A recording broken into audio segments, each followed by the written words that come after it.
Hello everyone, how to tours back with another new video, and in this video I'll guide you how to create AI logo using Hexa application. So you can download and install this app from Google Play Store and App Store. So then you can see here the first one, AI logo. Simply tap here, then start, then you have to give here the prompt. So you can choose like which one you're going to get, like graphic logo or text based logo.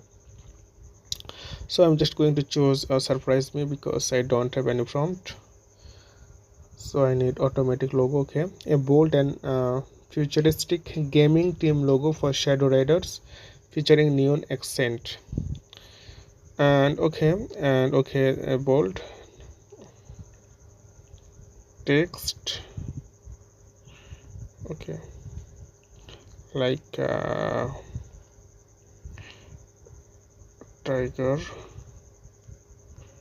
text should be placed. Okay, then you can choose the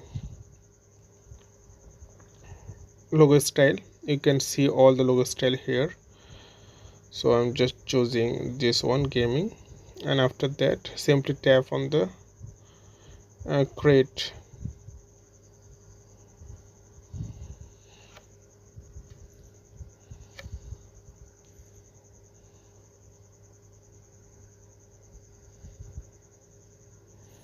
So auto renewable, you can create one. You can see here you have to buy the. Okay, you can create this OM. The thing is, you can create only one logo per free version, but if you want to get logo more, then you have to buy the premium version. So I already create one logo, that's why there is a premium version. So it's not free, by the way. You can buy the premium version, then you can create this OA.